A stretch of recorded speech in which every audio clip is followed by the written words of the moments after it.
Guess who got brands talking? brandlive.co.za. Welcome to CWSA Today. My name is Virtualwana. This is the only show in sub-Saharan Africa that looks exclusively at the protection and the preservation of children's rights.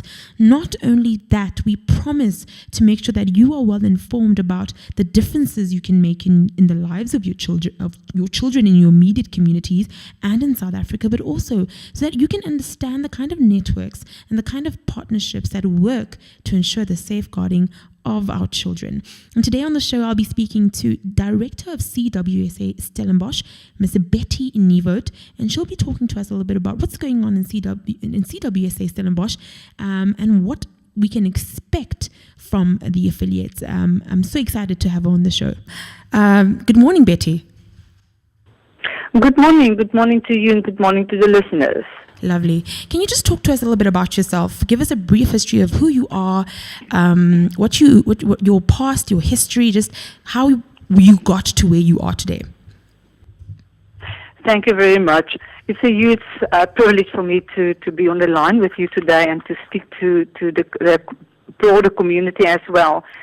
Yeah, let me rather just start and say that my first encounter with child welfare South Africa was in the early 1980s in Van der Bijl Park. Wow. So I have a very long relationship with child welfare South Africa. Yes. I was also in the privileged position to be in the Goldfields, Welkom, and the surrounding areas. And child welfare, for that reason, is part of, I would also want to say, of my genes. Wow. I've been away for 21 years before returning, and again to return to child welfare. This time it was in Kempton Park. Yes. But before that, I had the privilege to spend 21 years in the most beautiful place of all, and that was in Richtersveld, where I was involved in several community projects and community development initiatives, but that was now voluntarily. So it was actually a privilege for me to return to child welfare. And yeah, I am now honored to be in Stellenbosch, and I am acutely aware of the enormous responsibility that is with me to be in charge of this absolute fantastic organization. Definitely. Now, who inspires you in the field of child protection? The children and the needs of the children and the situation of communities and the difficulties that children and families within communities find themselves in. There's a huge cry in our communities that just speak out loudly to say that we need to be there and we need to be more and more visible to reach out to the children. You know, there's three things that's very important. And firstly, it's the children. The children can't speak for themselves, so they need a voice. The second sector is the aged. They can't speak for themselves. And then, of course, animals. So we have a responsibility. And, you know, if we talk about children, the child is not alone. The child is within the family. The child is within the community. And the child is also within the broader environment. Yes. And these sectors, we must just look at them holistically, and not only the child or only the aged or only this. We need to look at the picture holistically and see what is the real situation that our children find themselves in today. And that is what's keeping me going, because I just so understand that we can't just sit back and say, you know, it's just another one. Completely. It's not. There's thousands out there. Definitely. And I completely agree when you say they don't have a voice, because sometimes people take advantage of that fact that they don't have a voice and they want to speak for them in the wrong way. So I'm really excited about that you said that that's what inspires you, giving them a voice that is going to help them. I know that Stellenbosch has a unique story, a unique society, a unique set of challenges. Can you tell us a little bit about what makes your organization unique from other, child welfare societies, but also what are the real issues that may be different that exist in Stellenbosch?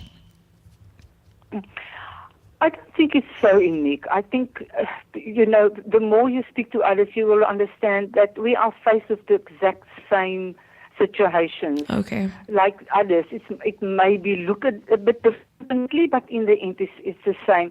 But Stellenbosch is one of the organizations with the richest history in the child welfare movement of all, I'm sure. Maybe just to give you a little bit of the background of child welfare, Stellenbosch specifically. Yes. This organization dated back to as far back as 1895.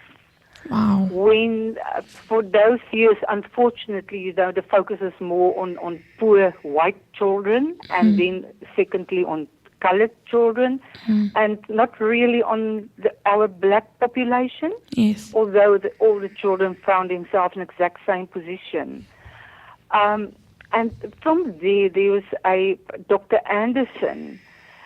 He was a medical doctor, and during 1907, he became more aware of the number of children who died due to malnutrition. Yes.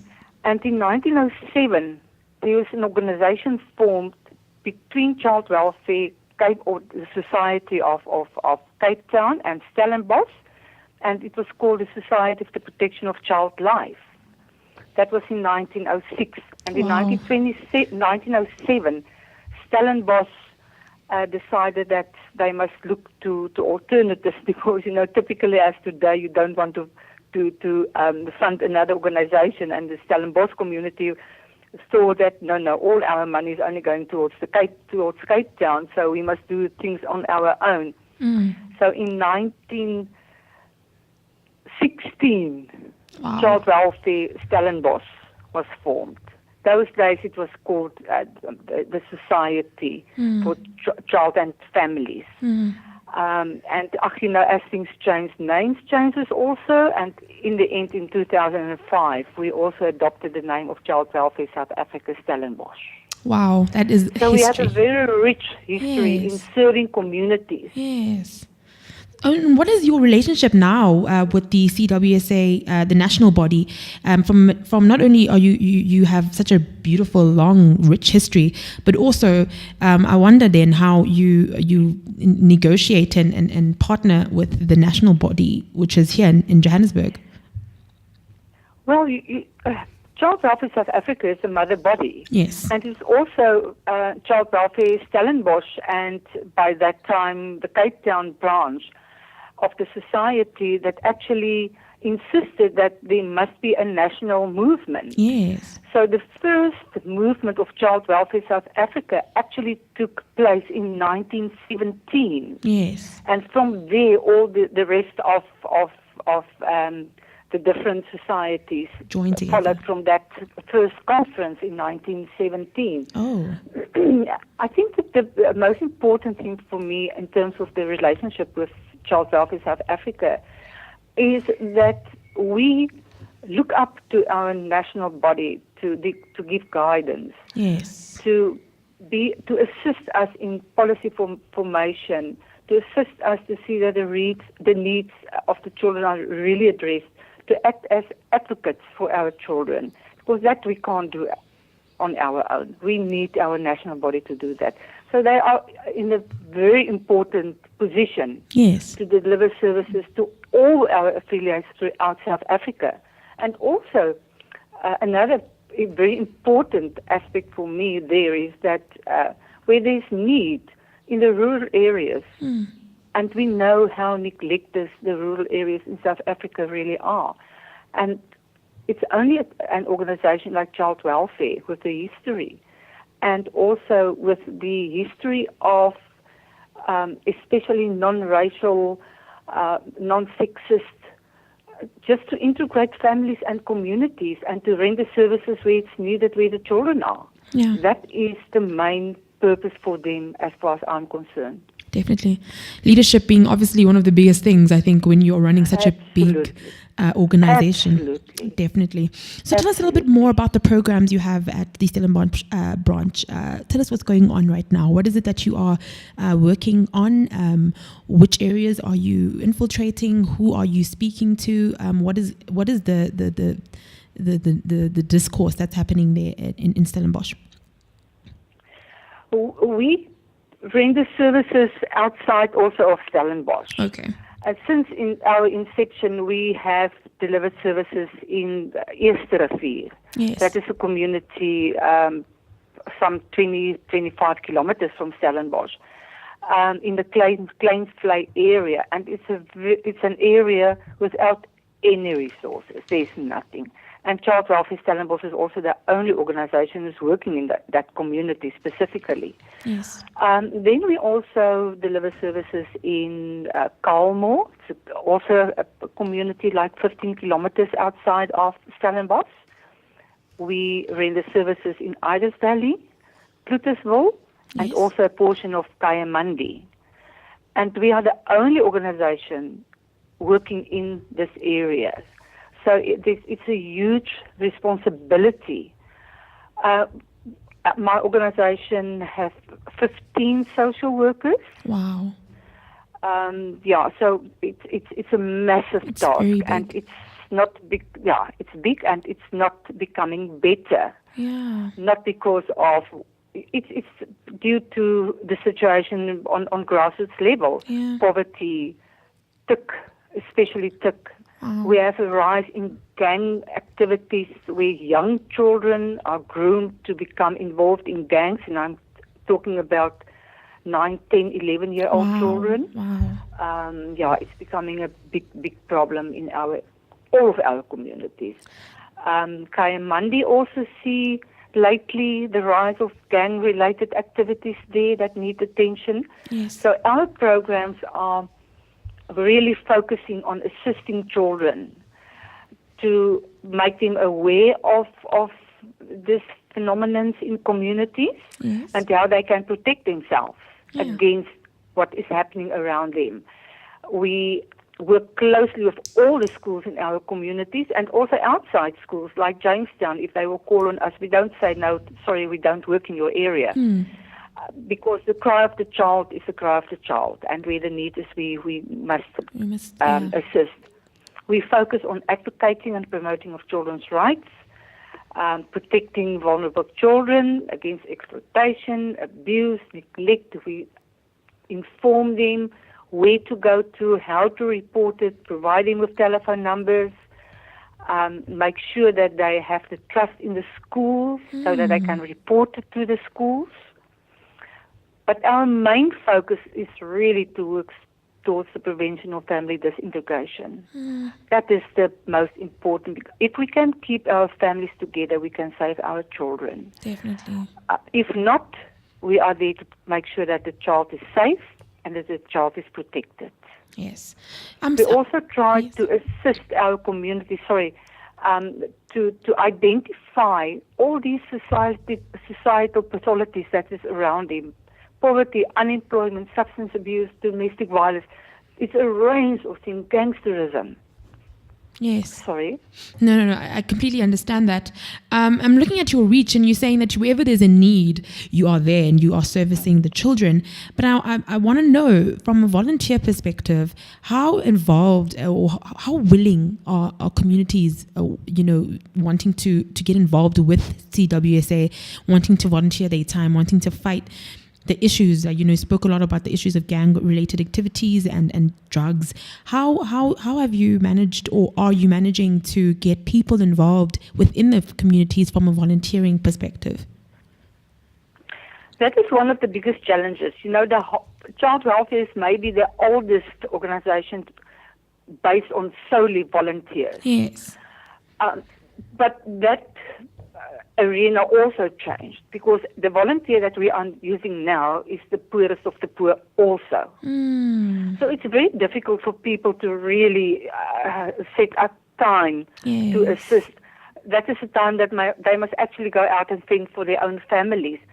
But we are very proud that I think we have the most best run volunteer program ever in South Africa, and that is the Eye on the Child, Isola Montwana. Yes.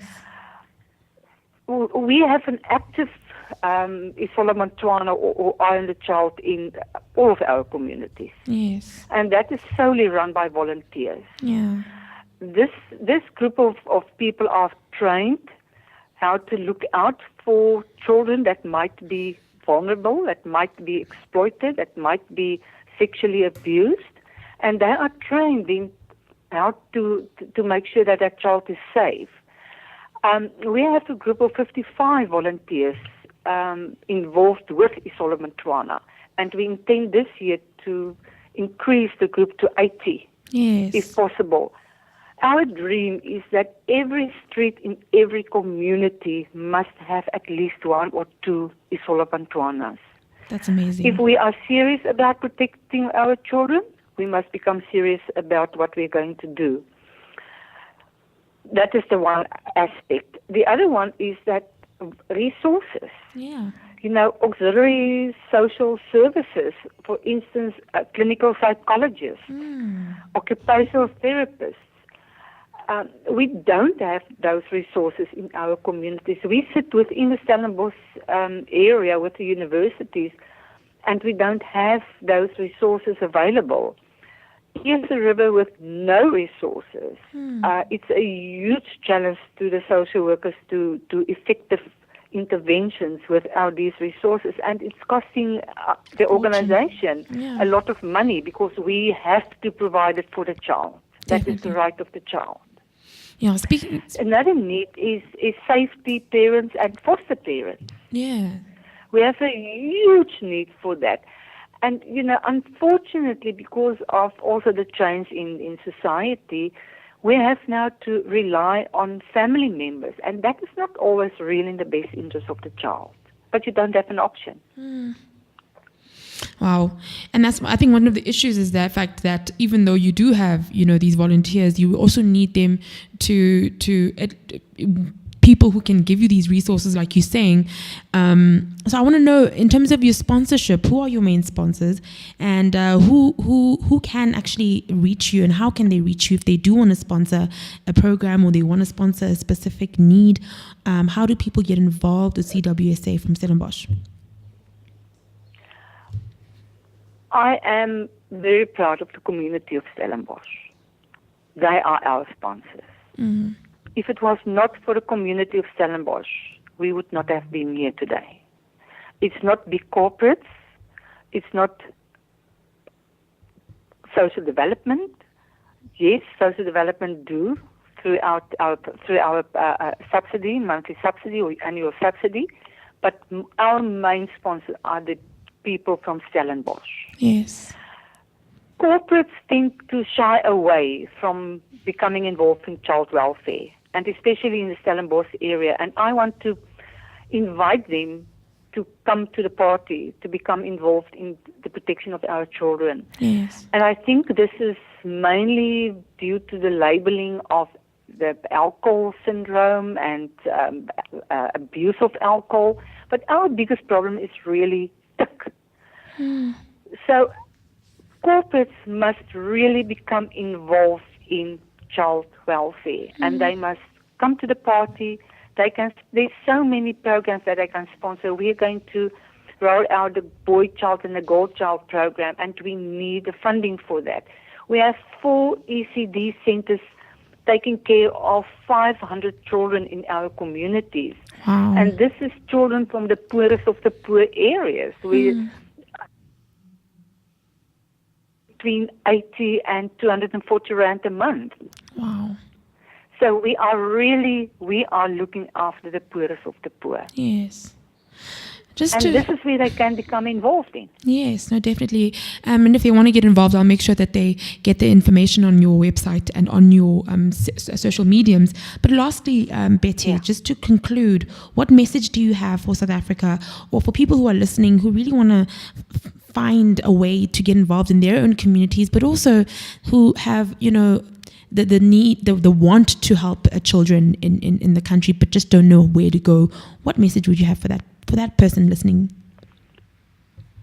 Yeah, I think they must just contact the child welfare organization and see what the need is.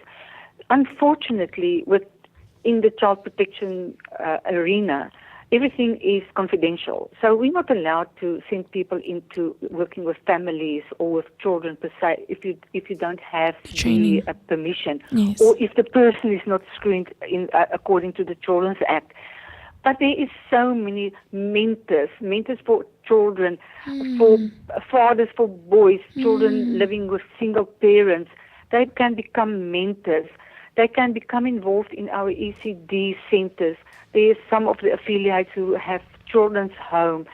They can assist us in mentoring a family, just to help a family with a budget, to take some of the weight off the shoulders of the social worker so that the social worker can attend to something else. Good housekeeping in community programs and projects like needlework, community gardens. There's a so vast much range of of stuff that they can become. They can adopt a social worker. They can adopt a child if they don't want to. Many say, I don't want to become involved, but I'm prepared to give. Give to a child. You don't give to anyone but to a child, whatever you do. Definitely. Thank you so much for your time. And I think what we as communities, and then we can conclude, we need to return to our value system. If we can change that, we can change back. And communities must take care of their children again. Very powerful stuff. I think we have to really get back to our values. Thank you so much, Betty, for your time. Thank you so much for letting us know about what's happening in Stellenbosch. But more than that the children must always come first. We'll definitely have you back on the show, I'm sure, in the next months. Thank you. I do appreciate it. Thanks for the opportunity. Thank you so much. Thank you.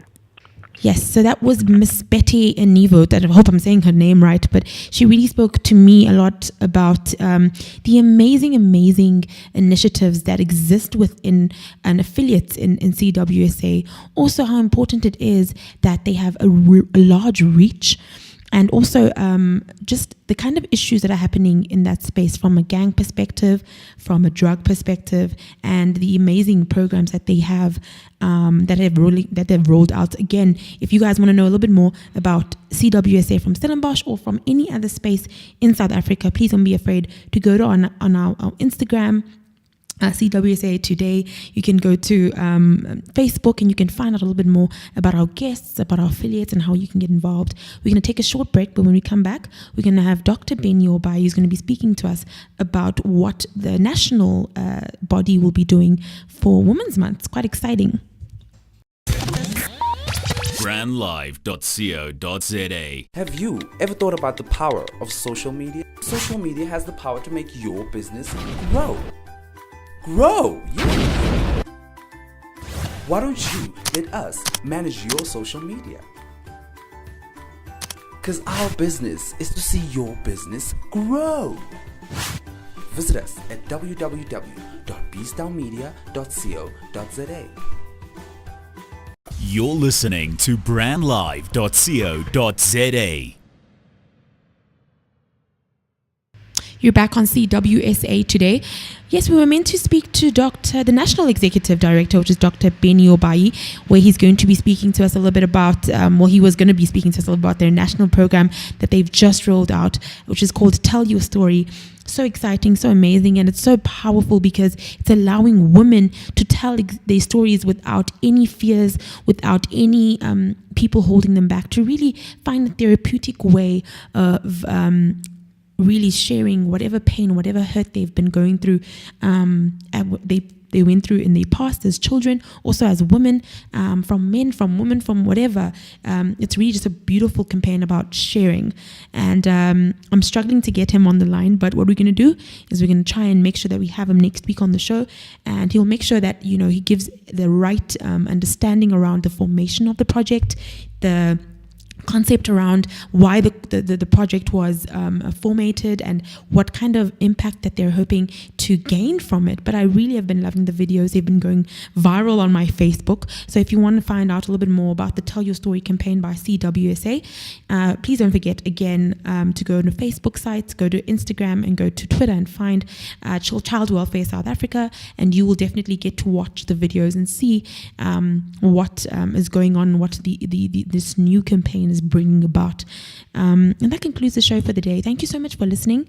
Thank you for your time. Thank you for your ear to really find out how you can help our children in our own society, in your immediate community, in your country, and eventually in your in your continent. What's important, and what's important about CWSA is that we are really trying to make sure that children are put first, that we remember the old values that we need to instill in our community, so that our children are well protected, that their rights are maintained, that they are